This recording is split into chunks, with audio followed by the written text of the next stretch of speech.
आश्चर्य करोगे कि यहाँ मेरे जन्मदिन की तैयारी है, ये बात बताने वाले व्यक्ति कांग्रेस के नेता थे, दिग्विजय सिंह जी।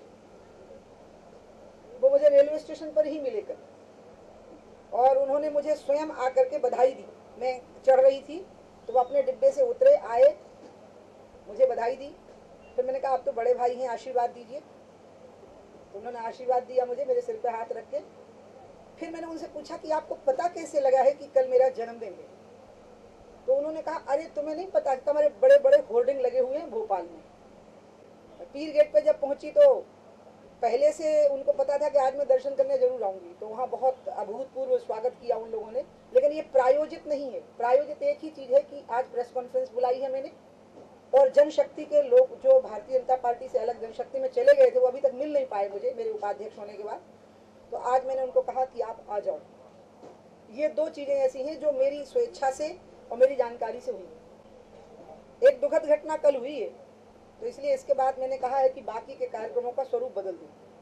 सर्वजीत जी के ऊपर जो हमला हुआ, उस हमले के बाद उनकी मृत्यु की जो सूचना आई है कल से, और पूरा देश जिस प्रकार से शोक मगन हुआ है, आज मैं आपके माध्यम से उसमें दो बातें बहुत जरूरी कहना चाहती हूँ। एक तो मैं ये कहना चाहती हूँ कि सर्वजीत की हत्या तो पाकिस्तान की सरकार ने करवाई है, क्योंकि सर्वजीत इनोसेंट था। उनको सर्वजीत को छोड़ना पड़ता, और वो सर्वजीत को छोड़ नहीं सकते थे, क्योंकि पाकिस्तान पूरी तरह से आतंकवादियों की गिरफ्त में है। अटल जी के समय की स्थितियां अलग थी। उस समय पाकिस्तान इतनी बुरी तरह से आतंकवादियों के गिरफ्त में नहीं आया था।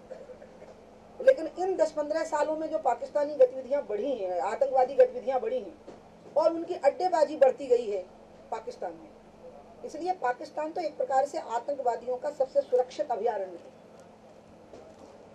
और वहां की सरकारें पूरी तरह से भारत विरोधी रवैया अपनाए रहेंगी, भारतीयों का अपमान करती रहेंगी, भारतीयों की हत्याएं होती रहेंगी, सैनिकों का अपमान करती रहेंगी।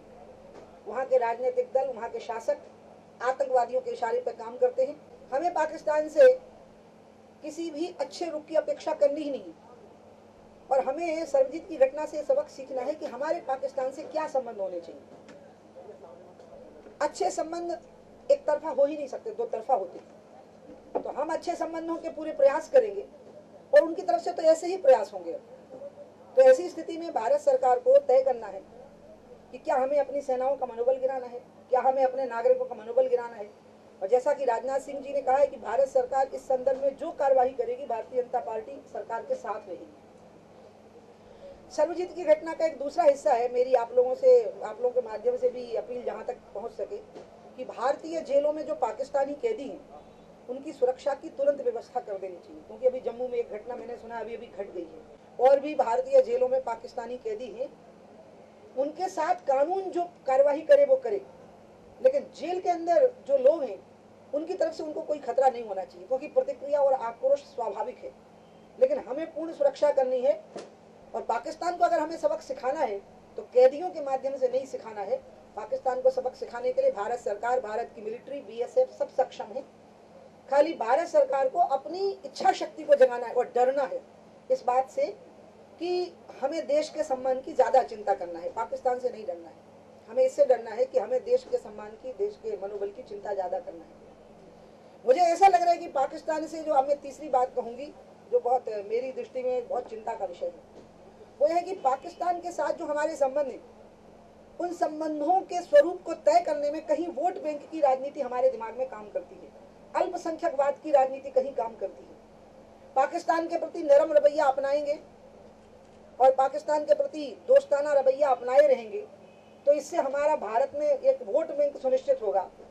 ये जो भावना है, जबकि ऐसा है नहीं, क्योंकि भारतीय मुस्लिम समाज है वो स्वेच्छा से भारत में रहा है, उसको पाकिस्तान से कोई लगाव नहीं है। लेकिन भारत के जो वोट बैंक की तुष्टीकरण की राजनीति करने वाले नेता हैं, उन्हें ऐसा लगता है कि ऐसा करने से उनको लाभ होगा, और इसी वोट बैंक की राजनीति के कारण हम पाकिस्तान के साथ सख्त रवैया नहीं अपना पाते। आज एक सर्वे भी आ रहा है जिसमें आ रहा है कि 91% भारतीय महसूस करते हैं कि पूरी दुनिया में हमारी साख गिर गई है। ये बहुत दुर्भाग्यपूर्ण है कि इन घटनाओं से हमारी साख गिरी है। चीन के मामले में भी भारतीय जनता पार्टी के राष्ट्रीय अध्यक्ष ने कहा है कि हम पूरी तरह से केंद्र की सरकार के साथ हैं वो इसके बारे में सख्त से सख्त रवैया अपनावे। और चीन का रवैया हो या पाकिस्तान का रवैया हो, इन सब चीज़ों ने हमारा सिर झुका दिया है। लोग शर्मिंदा हैं, लोग सामना नहीं कर पा रहे हैं। मुझे लगता है कि कांग्रेस को इस चीज़ को समझना चाहिए कि देश को जो इस हालत में वो ले आए हैं, अब देश को बचाने के लिए देश की जनता और देश के राजनीतिक दल एक होने की ओर आवे, इसमें कोई कमी रहेगी नहीं। और मुझे लगता है कि बहुत जल्दी ऐसी स्थितियां बन जाएंगी। आखिरी बात मुझे आप लोगों से एक कहनी, मैं कर्नाटक से आई हूँ, तो हाँ मेरे से पूछा लोगों ने कि क्या येडियुरप्पा जी को भाजपा में आना चाहिए, तो मैंने जो उत्तर दिया वो स्क्रिप्ट उसकी अलग है, वो शीर्ष उसका अलग हो गया, जो शीर्षक उसका बना है वो दूसरा हो गया। मैंने तो अब मैं इस बात को मानती हूँ कि ना सिर्फ भाजपा बल्कि सभी राजनीतिक दलों को जो यूपीए की सरकार के कारनामों को नहीं पसंद करते हैं और आज उनके एलाइज हैं, उनको भी बाहर आ जाना चाहिए। और सीबीआई के बारे में जो सुप्रीम कोर्ट की टिप्पणी आई है वो बहुत चिंतनीय है, चिंताजनक है, क्योंकि सीबीआई एक बहुत अच्छी रेपुटेशन की इन्वेस्टिगेशन एजेंसी थी। लोगों को लगता था कि जहां न्याय नहीं मिलेगा वहां सीबीआई से न्याय मिल जाएगा, और लोग कहते थे कि ये मामला सीबीआई को सौंप दीजिए।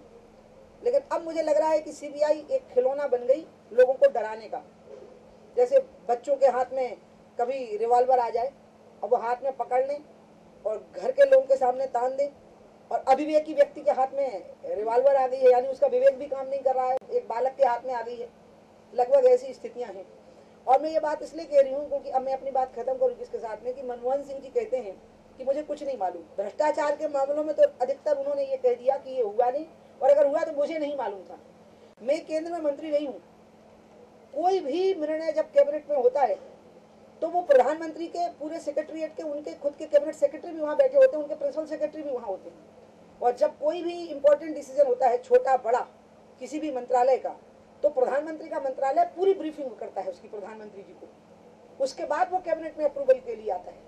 और अगर मान लीजिए ग्रुप ऑफ मिनिस्टर्स बनते हैं, जीओएम बनते हैं, उसमें भी अगर कोई डिसीजन आता है और वही ग्रुप ऑफ मिनिस्टर्स में अगर वो डिसीजन ओके हो जाता है तो भी वो प्रधानमंत्री कार्यालय को ब्रीफ किया जाता है, वो प्रधानमंत्री को ब्रीफ होता है, उसके बाद में वो ओके होता है। तो ऐसा तो हो ही नहीं सकता।